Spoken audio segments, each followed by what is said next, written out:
반가운 얼굴 또 몇 달 만에 뵈니까 너무 좋습니다.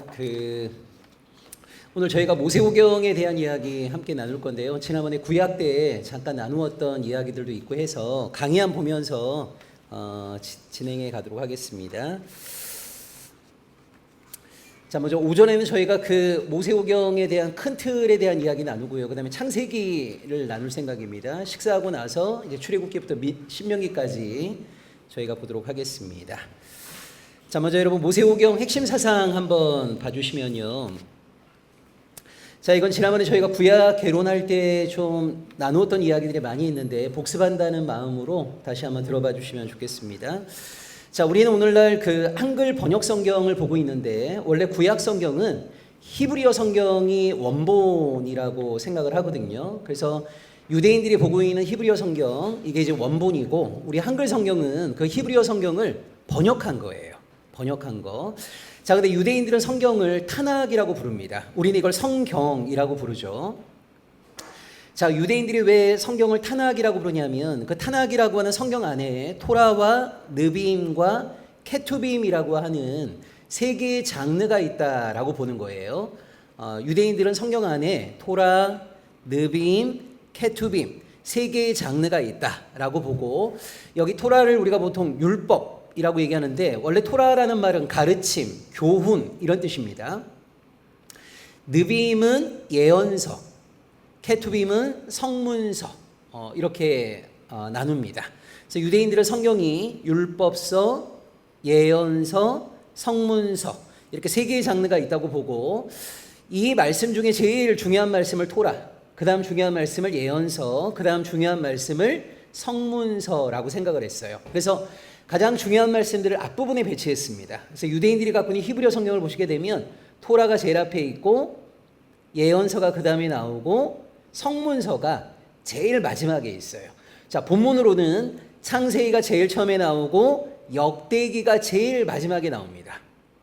자, 그러면 유대인들이 생각할 때 역대기는 토라와 예언서와 성문서 가운데 어디에 해당이 될까요? 성문서에 해당이 되는 거죠. 아까 유대인들은 성경을 토라, 예언서, 성문서의 순서로 배치한다고 했는데 본문으로 창세기가 제일 처음에 나오고 역대기가 제일 마지막에 나온다라는 말은 유대인들이 생각할 때 역대기는 성문서에 해당이 되는 거예요.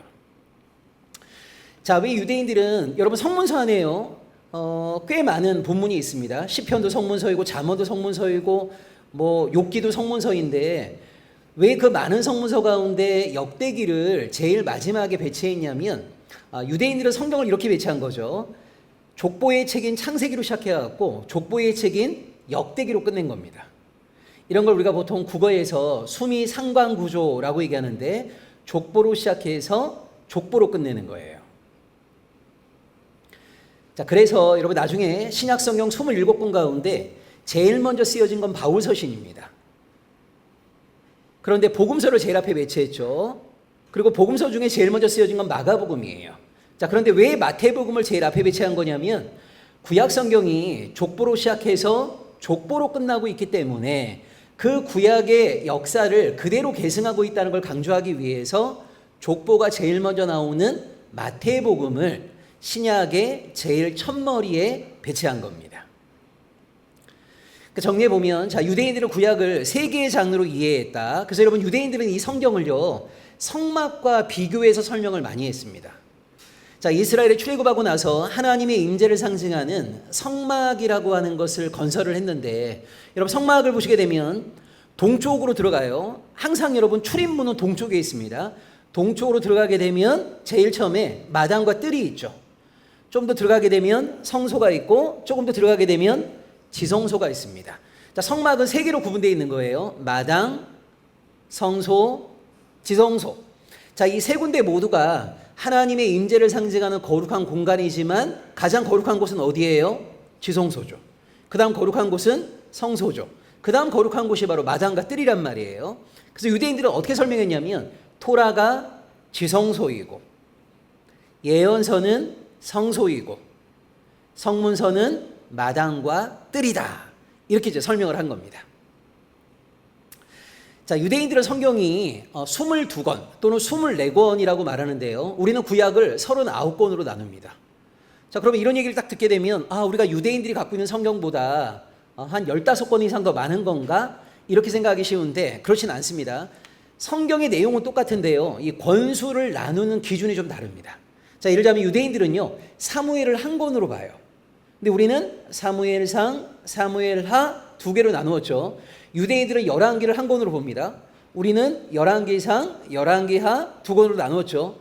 유대인들은 호세아부터 말라기까지를 한 권으로 봐요. 근데 우리는 호세아부터 말라기를 12개로 나눈 겁니다. 그러니까 우리가 유대인들의 권수보다 훨씬 더 많은 권수를 갖고 있긴 하지만 사실 유대인들이 보는 성경과 우리가 보는 성경은 똑같다. 이렇게 이해하시면 되겠습니다. 자, 이렇게 히브리어로 기록되어 있던 구약 성경을 다른 나라 말로 제일 먼저 번역했던 성경이 70인경입니다. 70인경.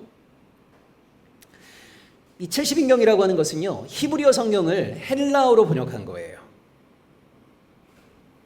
자, 여러분 이 70인경이라고 하는 게 왜 중요하냐면, 여러분 사도 바울이 전도에 있던 이방 지역들 많이 있잖아요. 뭐 고린도나 갈라디아나 에베소나 여러 이방 지역에 바울이 복음을 전하고 거기에 교회를 세웠는데 그 지역에 있던 이방인들은요, 히브리어로 구약을 읽을 수가 없겠죠.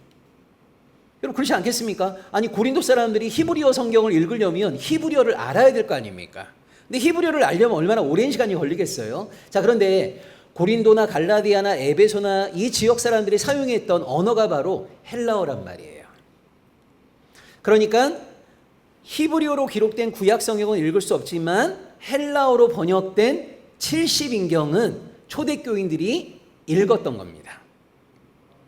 자, 그래서 이 70인경이라고 하는 게 여러분 왜 중요하냐면 이방 지역에 세워졌던 초대교회 신앙인들은요, 히브리어가 아닌 헬라어로 번역된 70인경으로 구약을 읽었다.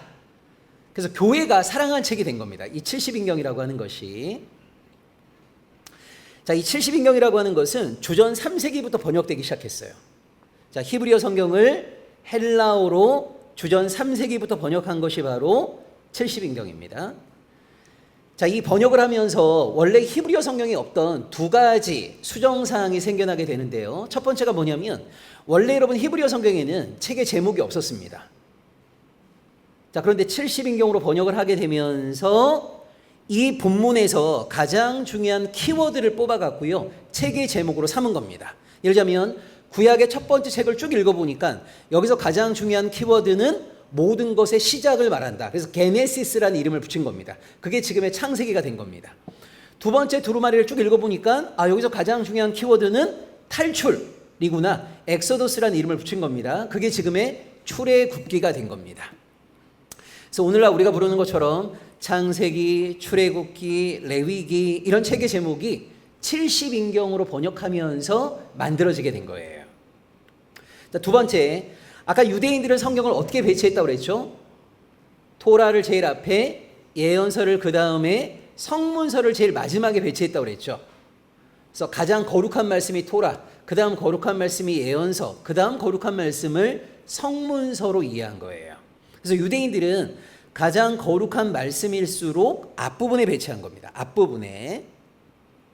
그래서 창세기로 시작해서 역대기로 끝나는 책의 배치를 가지고 있었는데 70인경으로 성경을 번역하면서 태초의 창조부터 주전 400년경의 말라기까지 시간적 순서에 따라 성경을 재배치한 겁니다.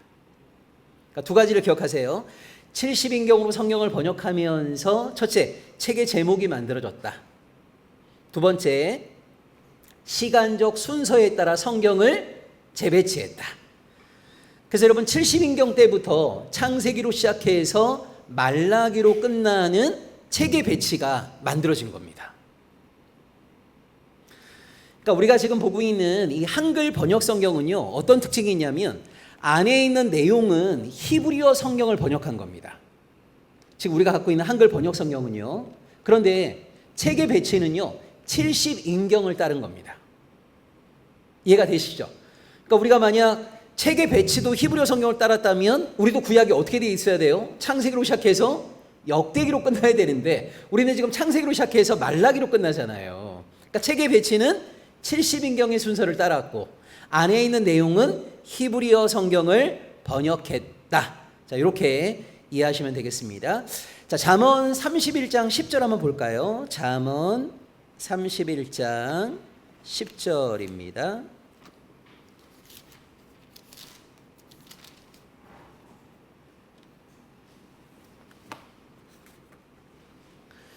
자, 지난번에도 말씀드린 것처럼 오늘날 우리는 몇 장 몇 절이라고 하는 이 장과 절이 있지만 원래 성경에는 여러분 장과 절이 없었어요. 원래 성경에 장과 절이 없었다라고 하는 것은 서신서를 생각하시면 되겠죠. 바울이 로마교회 편지 보내면서 1장, 1절, 2절 이런 식으로 썼겠냐고요. 쭉 썼을 거 아닙니까? 근데 이 장과 절이 없다 보니까요. 뭘 하나 찾는 게 너무 어려운 거예요. 그래서 우리가 지금 보는 것처럼 장이 확정된 것은 AD 1220년경입니다. 우리가 지금 보는 것처럼 절까지 확정된 것은 1550년경입니다. 500년이 안 된 거예요. 그래서 우리는 몇 장, 몇 절 이렇게 얘기하고 있는데 원래 성경에는 여러분 장과 절이 없었고요. 심지어 여러분 마가복음 아시죠? 지금 우리가 갖고 있는 마가복음은 16장으로 되어 있거든요. 16장으로. 근데 원래 마가복음에는 장절이 없었을 거 아니에요? 원래 마가복음에. 그래서 이 초대교회 안에서요. 공동체마다 어느 교회는 마가복음을 10장으로 끊어서 읽었고 어떤 교회는 50장으로 끊어 읽은 겁니다. 그러니까 어떤 일이 벌어지게 되냐면 각 교회의 지도자들이 모여갖고 예를 들어 마가복음을 함께 공부한다. 그런데 앞에 있는 강사가 자 마가복음 3장을 펴주세요 그러면요. 사람들마다 펴는 마가복음 3장이 다른 거예요. 그래서 1220년경에 지금 우리가 보는 것처럼 장이 확정이 된 것이고 1550년경에 절까지 확정이 된 거예요. 그러니까 우리가 잠언 31장 10절이라고 할 때에도 이것은 후세대가 이런 장과 절을 만든 거구나. 자, 이렇게 이해하시면 됩니다. 자, 31장 10절 함께 읽어볼까요? 31장 10절입니다. 시작. 누가 현숙한 여인을 찾아 얻겠느냐? 그의 값은 진주보다 더하니라. 이렇게 돼 있어요. 자, 여러분 여기 현숙한 여인이라는 말 나오는데 원래 이게 능력 있는 여인, 일 처리를 깔끔하게 잘하는 여인 이런 뜻입니다. 그러니까 여러분 구약에서 지혜롭다라고 하는 건 뭐냐면 일을 깔끔하게 잘 처리한다는 거예요. 능력이 있다는 거예요. 그래서 원래대로 하자면 누가 능력 있는 여인을 아내로 맞이할 수 있을까? 그런 여인을 아내로 맞이하는 것은 진주를 소유하는 것보다 더 귀한 일인데 이렇게 말하고 끝나는 게 바로 잠언입니다. 잠언. 자, 룻기 3장 11절 볼까요? 룻기 3장 11절입니다.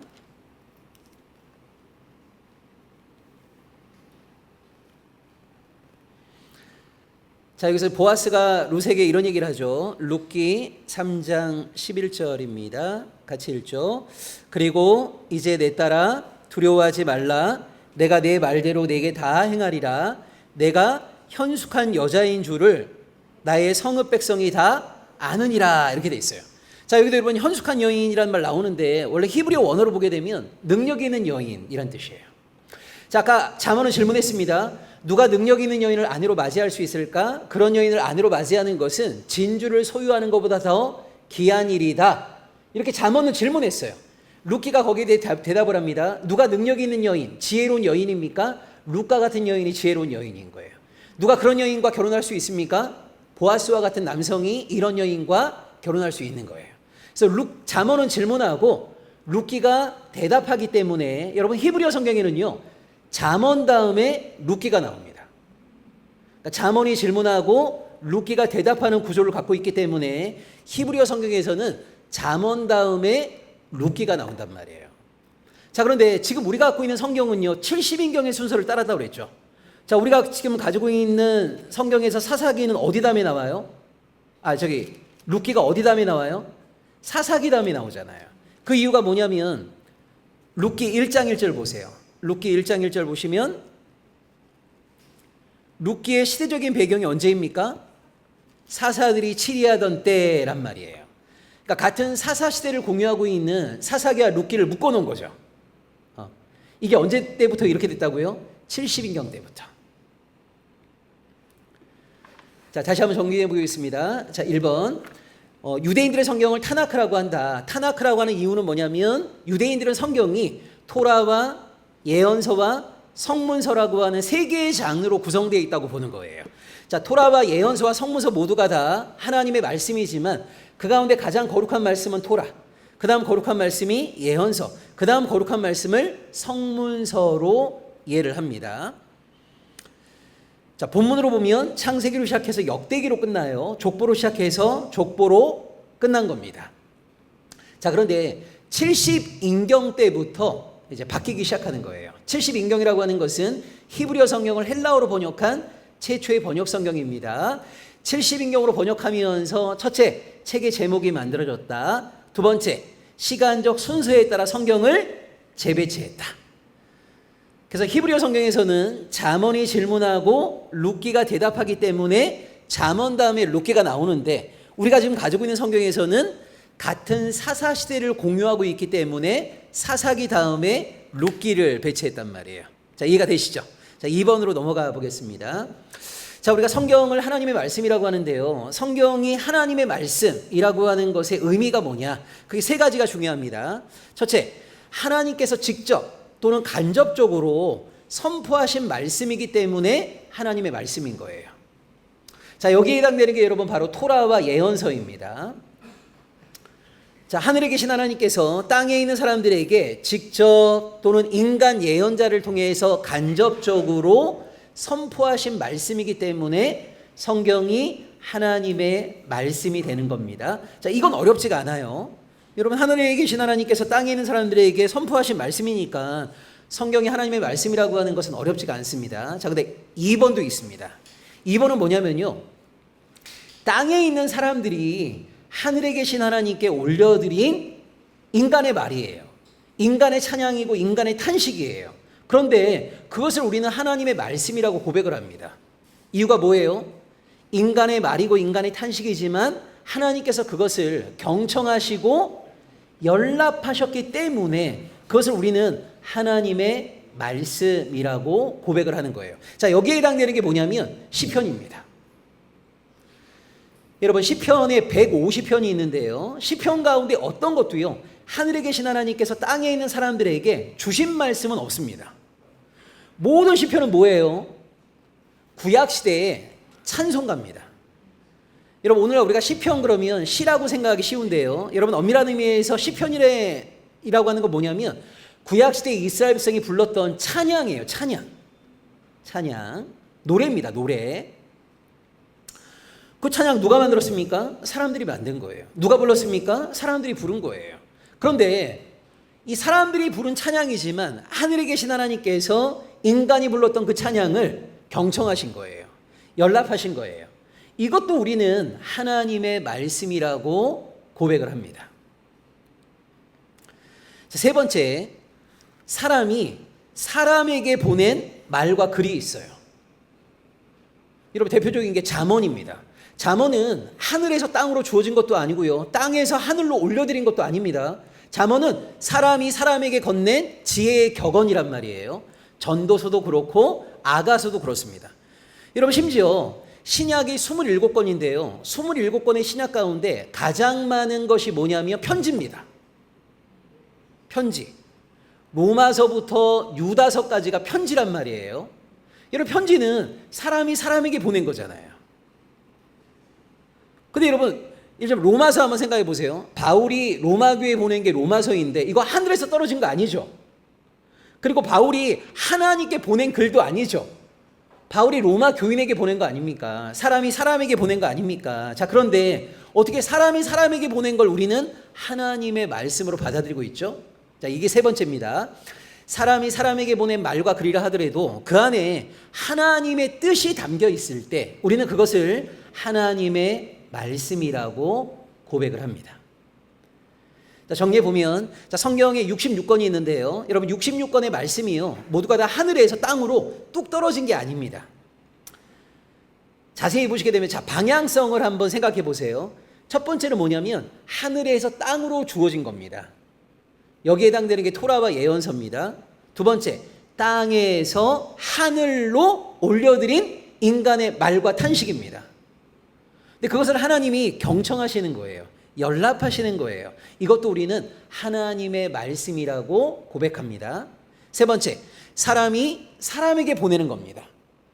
사람이 사람에게 건넨 말과 글 안에 하나님의 뜻이 담겨 있을 때 우리는 그것을 하나님의 말씀이라 고백하는 겁니다. 그래서 성경이 하나님의 말씀이라고 할 때 하나님께서 주셨기 때문에 하나님의 말씀이기도 하고 하나님이 경청하시고 연락하셨기 때문에 하나님의 말씀이라고도 하고 하나님의 뜻이 그 안에 담겨 있기 때문에 하나님의 말씀이라고도 하는 겁니다.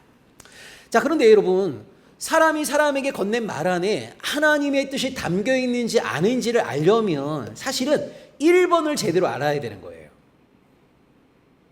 1번.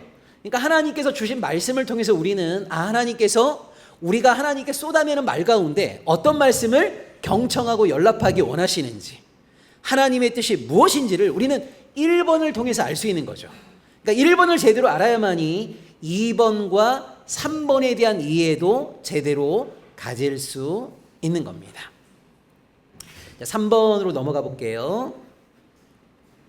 자, 이스라엘 백성이 믿었고 오늘 우리가 믿고 있는 하나님의 특징이 몇 가지가 있는데요. 여러분, 하나님의 특징을 제대로 알려면 고대 근동 사람들이 섬겼던 신들, 그러니까 고대 근동 사람들은 자기들이 섬기는 신을 어떻게 이해했는가, 그걸 우리가 좀 비교해 보면 하나님의 독특성을 몇 가지 볼 수가 있습니다. 자, 첫 번째, 우리 하나님은요, 노동을 중시하십니다. 노동을. 여러분, 고대 근동에 그 여러 민족들이 갖고 있었던 신화들이 있거든요. 근데 그 신화에 보게 되면 이스라엘을 제외한 대부분의 나라는요, 다신교였어요. 다신교. 여러분, 다신교라고 하는 게 뭐예요? 여러 신이 있다는 걸 인정할 뿐만 아니라 여러 신을 섬기는 것이 다신교입니다. 그러니까 이런 거죠. 내가 등산할 때는요, 그 산을 다스리는 신이 있습니다. 그래서 등산을 안전하게 하려면 산을 다스리는 신에게 제사를 먼저 잘 드려야 됩니다. 내가 바다를 항해할 때는요, 바다를 주관하는 신에게 먼저 제사를 잘 드려야 됩니다. 내가 공부할 때는 학문의 신에게 또 잘 보여야 되는 거예요. 그래서 각 지역과 영역을 다스리는 신들이 있다. 이게 다신교입니다. 여러분, 그리스 로마 신화 이런 거 들어보셨어요? 그리스 로마 신화? 거기 보시게 되면 얼마나 많은 신이 있습니까? 자, 그런데 여러분, 예를 들어 100명의 신이 있다고 할 때 신들의 힘이 다 똑같지 않습니다. 100명의 신이 있다고 할 때 그 중에서도 상위 신이 있고 하위 신이 있는 거예요. 자, 상위 신은 주로 뭐 하겠어요? 놀고 먹으십니다.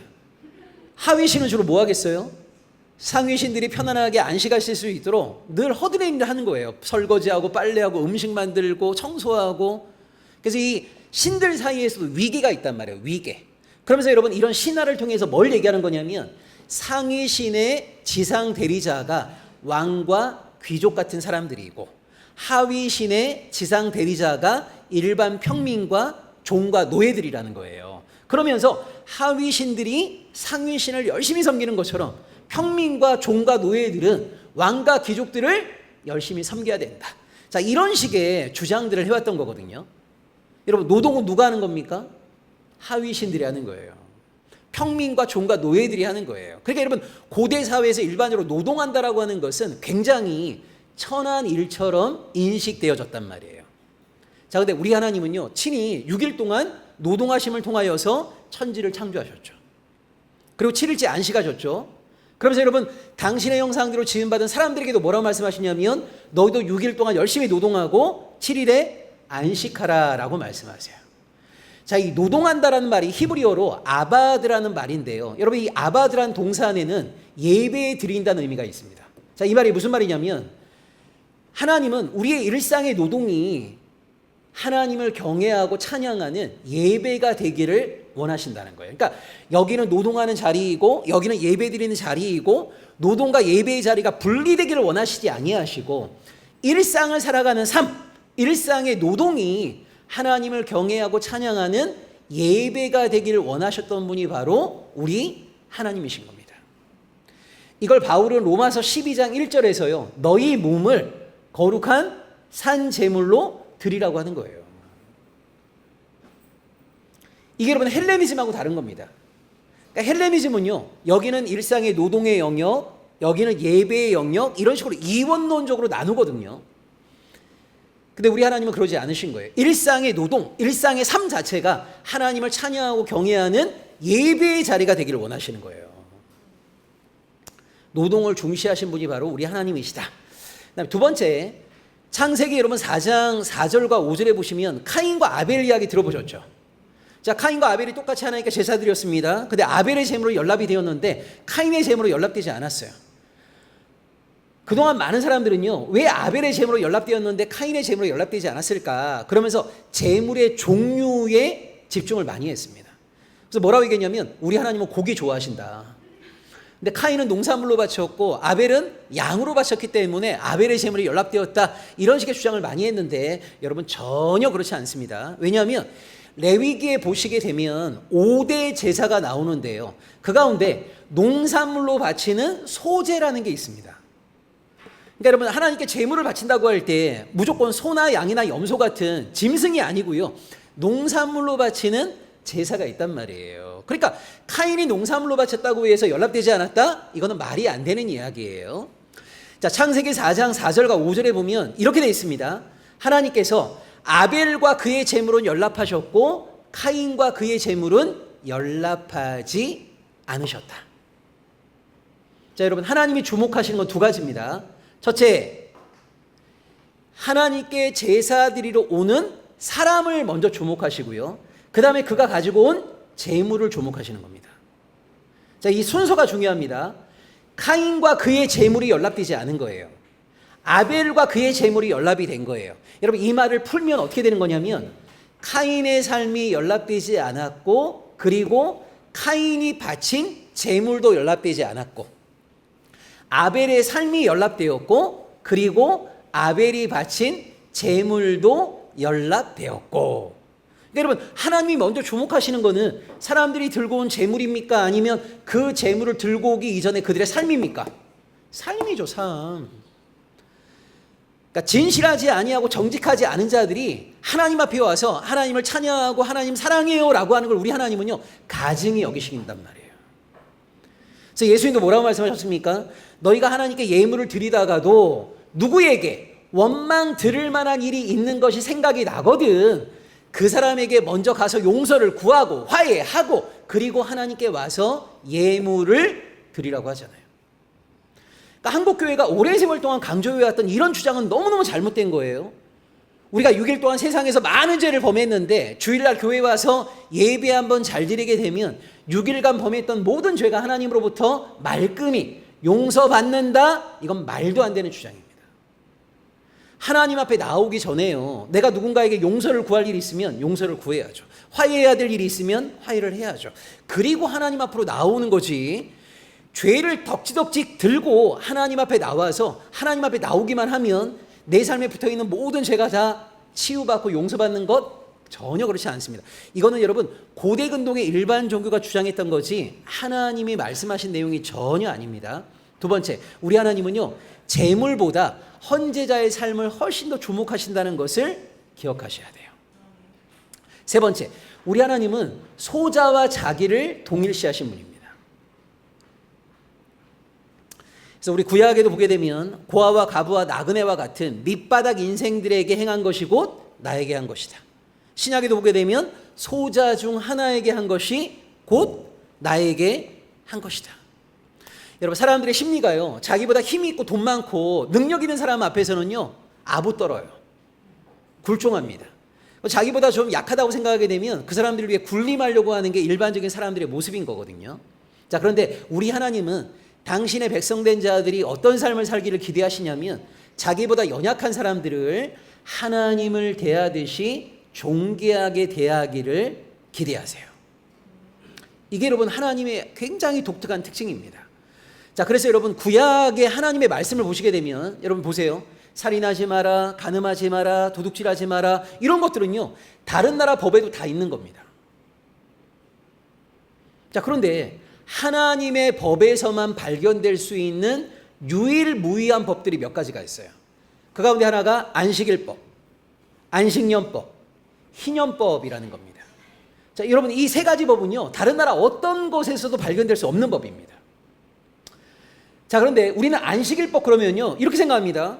안식일법, 주일날 교회 가서 예배 드리는 법이라고 생각을 해요.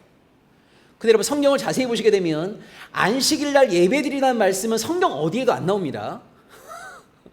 우리 한국 교인들은 보통 4계명, 안식일을 기억하여 거룩하게 지켜라 라고 하는 것을 주일 성수라고 이해를 많이 한단 말이에요. 그 주일 성수를 했냐 안 했냐를 뭐 가지고 판단합니까? 일요일날 교회 가서 예배 드렸냐 드리지 않았냐, 이걸 가지고 보통 판단을 많이 한단 말이에요. 그러니까 사람들이 은연중에 뭐라고 생각하냐면, 성경에 보게 되면 안식일날 하나님께 예배를 드리라고 하셨나 보다 라고 생각하기 쉬운데, 여러분 성경을 다 뒤져보십시오. 안식일날 예배 드리란 말은 성경 어디에도 나오지 않습니다. 원래 4계명은 뭐냐면요, 안식일날 일하지 말라는 거예요. 자, 이 명령을 하나님이 누구에게 하셨을까요? 1번 이스라엘 백성 전체, 2번 주인. 여러분 4계명을 하나님이 누구에게 명하셨죠? 이스라엘 백성 전체에게 명하신 겁니까? 아니면 주인에게만 명하신 겁니까?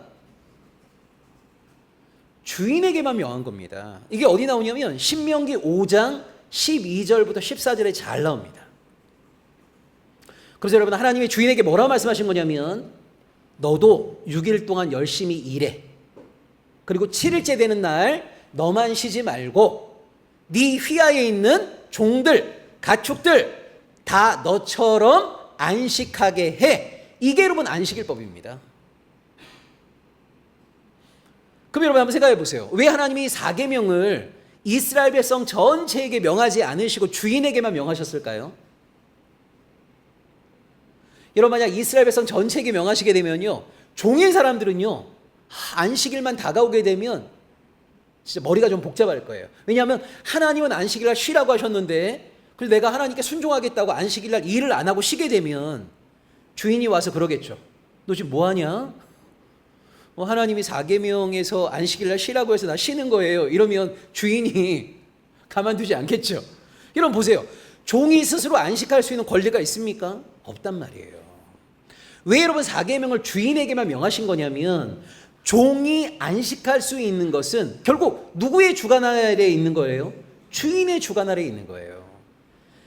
그래서 하나님은 주인에게 너만 쉬지 말고 너와 네 휘하에 있는 종들까지 다 쉬게 해줘. 이게 바로 여러분 4계명이란 말이에요. 자, 그럼 보세요 여러분. 주인이 4계명을 제대로 지키게 되면, 지키는 건 주인이지만 누가 혜택을 누립니까? 종이 혜택을 누리는 거죠.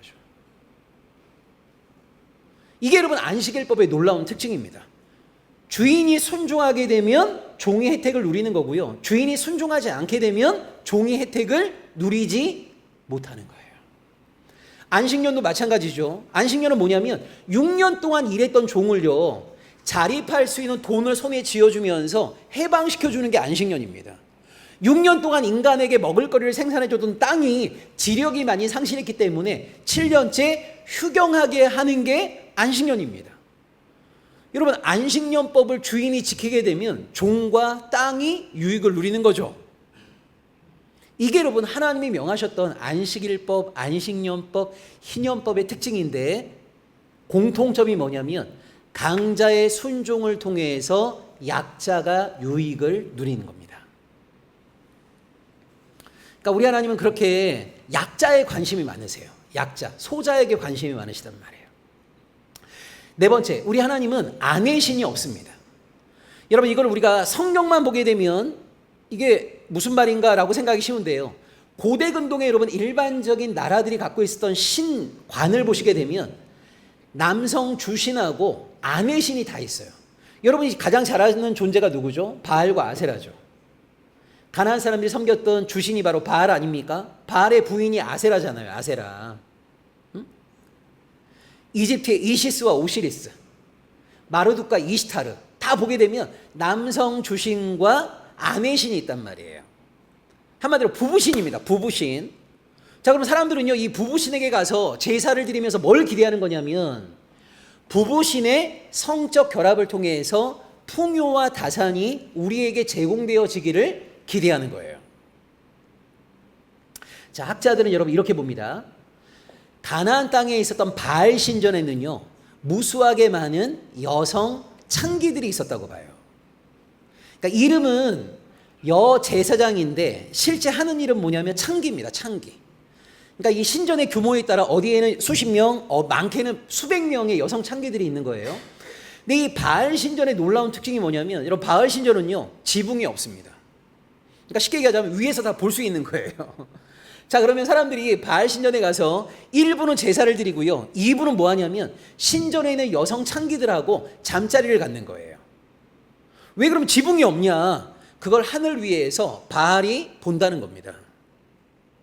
그래서 남성 예배자하고 여성 창기들이 잠자리를 갖는 것을 바알이 보면서 바알이 흥분한다는 거예요. 바알이 흥분하면 뭐 하냐? 오줌을 눈다는 거예요. 그 오줌이 뭐예요? 비죠, 비. 그 비가 내려야만이 농사가 되잖아요. 그래서 여러분, 바알을 농사의 신, 비의 신이라고 한단 말이에요. 그게 여러분 무슨 얘기냐면, 그렇게 성적으로 굉장히 음란해요. 풍요와 다산이 주된 목적입니다. 여러분, 나중에 신약에 가보시게 되면 고린도 사람들이 섬겼던, 에베소 사람들이 섬겼던 주신이 있는데 아뎀이라는 여신이 있는데요, 젖가슴이 막 수십 개가 달려 있고요, 데살로니가 사람들이 섬겼던 디오니소스 컬트는요 남성의 성기를 숭배하는 제입니다. 이게 뭐냐면 다 성적인 그 코드가 제의의 중심에 있어요. 그러면서 풍요와 다산을 추구하는 겁니다. 근데 여러분, 우리 하나님은요 아내 신이 없어요. 그래서 우리가 구약을 아무리 뒤져봐도 이방 종교에서 발견할 수 있는 남성신과 여성신 사이의 성적인 결합, 음란한 제의, 이런 것들이 여러분 구약에는 전혀 나오지 않습니다. 도리어 우리 하나님은 계속 뭐라고 얘기하시냐면, 내가 거룩하니 너희도 거룩하라, 이렇게 말씀하시고요, 심지어 당신의 언약 백성인 이스라엘을 당신의 아내라고 말씀하시고, 하나님은 이스라엘의 남편이라고 스스로 말씀하세요. 그래서 아내의 신이 없기 때문에 여러분, 우리 구약에는요 음란한 종교 제의가 전혀 없습니다. 다섯 번째, 우리 하나님은 유일 신앙을 요청하신 거란 말이에요. 여러 신 가운데 하나로 하나님을 섬길 게 아니라 하나님 외에는 신이 없다. 하나님만을 믿고 섬겨라. 자, 그래서 여러분, 하나님을 믿는 게 중요한 게 아니고요, 하나님만을 믿고 있는가가 중요한 겁니다.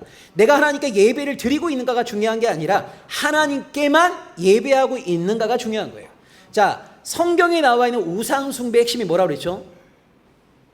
구약의 이스라엘 백성들이 끊임없이 우상 숭배라고 하는 죄에 대해서 질타를 받는데, 성경이 말하는 우상 숭배는요 하나님을 저버리고 다른 신을 섬기는 게 아니라 하나님과 다른 신을 겸하여 섬김. 이게 성경이 말하는 우상 숭배 핵심입니다.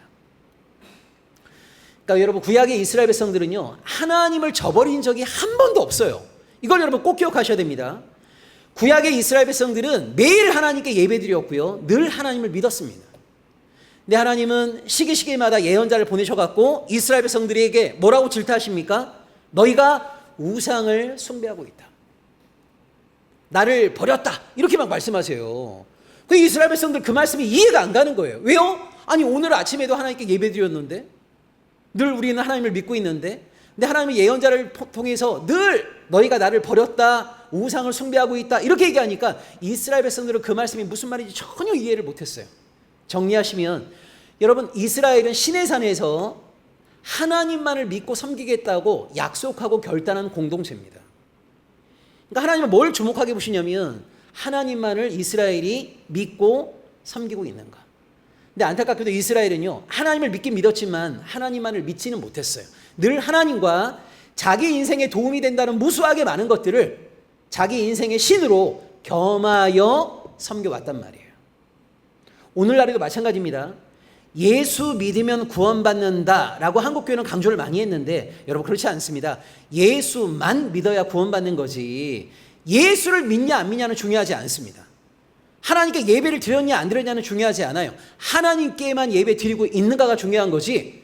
여러분, 오늘날 한국교회가 세상으로부터 욕을 먹는 가장 중요한 이유가 뭐냐면, 교회 안에서는 예수를 믿는 사람들이 수백만 명이 있는데요, 세상만 나가면 오늘 대한민국 사회를 지배하고 있는 만몬, 욕망, 세속의 가치에 무릎 꿇고 살아가는 신앙인들이 얼마나 많은지 몰라요. 그러니까 대다수의 신앙인들도 하나님과 이 시대의 우상들을 겸하여 섬기는 경우들이 굉장히 많이 있거든요. 근데 우리 하나님은 여러 신들을 겸하여 섬기는 거를 용납하지 않으세요. 하나님만을 믿고 섬길 것을 기대하셨다. 자, 자, 그래서 이스라엘 백성이 믿었던 그 하나님의 특징을 몇 가지 살펴보게 되면, 첫째, 우리 하나님은 노동을 중시하셨다. 두 번째, 헌재자의 삶을 그가 들고 온 재물보다 훨씬 더 중시하셨다. 세 번째, 밑바닥 인생들, 약자들, 소자와 자기를 동일시하셨다. 아내신이 없으시고 유일신앙을 요청하셨다. 요거를 기억하시면 좋겠습니다. 자, 그다음 네 번째로 넘어가 보시게 되면, 자, 우리가 구약 성경이라고 하는 것을 요즘 신학자들은요, 제1성경이라는 표현을 많이 쓴다고 그랬죠. 왜냐하면 자꾸만 구약, 신약 이런 표현을 쓰다 보니까 신약이 구약보다 중요하다는 느낌을 계속 갖게 되는 거예요. 자, 근데 여러분, 신약 성경이 정경으로 확정될 때 초대교회 지도자들이 뭐라고 했냐면, 신약은 구약의 부록이라고 그랬어요.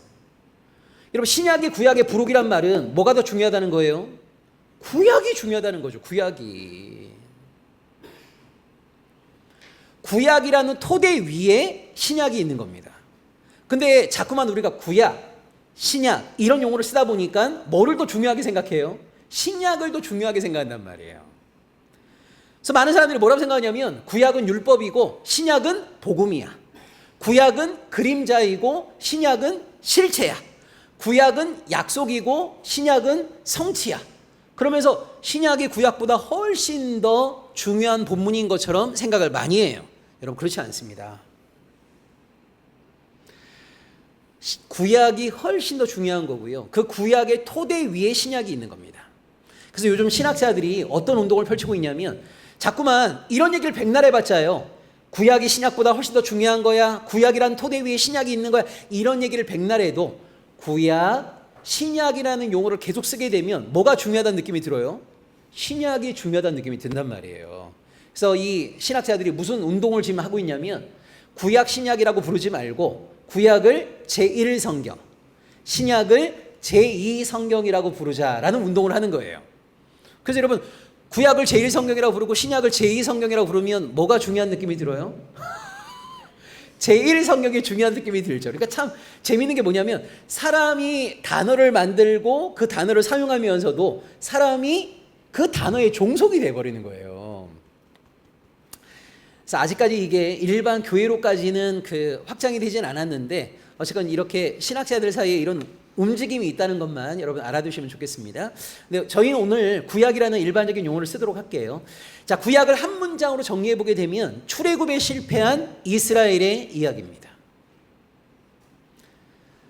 구약을 한 문장으로 정리해 보면 출애굽에 실패한 이스라엘의 이야기이다. 자, 그럼 바로 이런 질문이 나올 수 있어요. 아니, 목사님, 출애굽은 6월절에 성공한 거 아닌가요? 이렇게 질문할 수 있죠. 왜냐하면 여러분, 6월절날 애굽을 탈출했으니까. 자, 그럼 여러분 한번 생각해 보세요. 하나님이 이스라엘 백성들을 출애굽시켜 주실 때 애굽 탈출이 궁극적인 목적입니까? 아니죠. 여러분, 애굽을 탈출하는 것은요, 출애굽의 출발입니다. 출애굽의 궁극적인 목적은 뭐예요? 애굽을 탈출하여서 하나님의 약속의 땅 가나안으로 와서 그 가나안 땅 위에 하나님이 원하시는 아름다운 하나님의 나라를 건설하는 것이 출애굽의 궁극적인 목적인 거죠. 그래서 여러분, 출애굽은 3단계로 진행된다라고 이해하시면 됩니다. 첫째, 애굽의 지배로부터 몸과 마음과 정신이 탈출하는 겁니다. 자, 여러분, 여기서 애굽이라고 하는 것은 보통 명사로도 이해하실 수 있는데요. 그러니까 애굽을 보통 명사로 이해하게 되면 하나님을 대적하는 세력을 상징하는 겁니다. 여러분, 매 시대마다 하나님을 대적하는 세력이 있어요. 예를 들자면 주전 8세기에는 아수르, 주전 5세기에는 페르시아, 주전 3세기에는 헬라, AD 1세기에는 로마, 뭐 이런 식으로 매 시대마다 하나님을 대적하는 세력이 있단 말이에요. 이걸 이제 보통 명사로 뭐라고 얘기하냐면 애굽이라고 말하는 거예요. 자, 출애굽의 1단계는 뭐냐면 애굽의 지배로부터 몸도 마음도 정신도 탈출하는 겁니다. 자, 예를 들자면 여러분, 21세기 대한민국 사회는요, 자본의 가치가 왕노릇하고 있죠. 만몬이 왕노릇하고 있죠. 욕망이 왕노릇하고 있어요. 그런 상황 속에서 대한민국 사회 안에서 만들어진 세속의 가치가 있습니다. 자, 우리가 이 대한민국 사회에 발딛고 살아가는 한 이 가치의 지배로부터 우리가 자유하기가 참 쉽지가 않아요. 그러니까 출애굽의 1단계는 뭐냐면 오늘날 이 시대를 지배하고 있는 애굽의 가치로부터 우리의 정신이 탈출해야 되는 것이고 몸이 탈출해야 되는 거예요. 이게 출애굽의 1단계입니다. 2단계는요. 약속의 땅 가나안을 차지하는 겁니다. 여러분, 이 차지하는 과정에서 가나안 원주민이잖아요. 이 원주민들과 치열하게 싸워야 돼요. 그래서 약속의 땅을 차지해야 되는데 우리가 잘 알고 있는 것처럼 이스라엘 백성들은 하나님에 대한 온전한 신뢰를 가지고 가나안 원주민들과의 싸움에 열과성을 다하지 못했어요.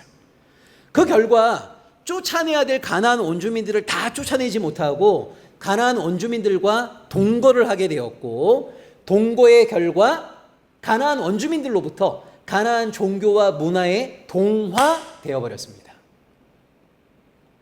원래 출애굽의 2단계는요. 가나안 땅을 용기 있게 차지하는 겁니다. 자, 그리고 3단계가 뭡니까? 차지한 그 가나안 땅 위에서 하나님의 뜻이 온전히 구현되는 하나님의 나라를 건설하는 것이 출애굽의 궁극적인 목적인 거죠.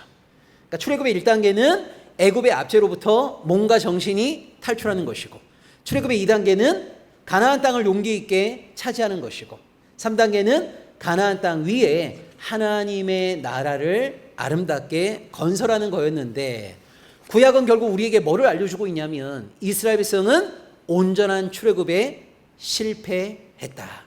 이걸 이제 알려주고 있는 것이 바로 구약이다라고 볼 수 있고요.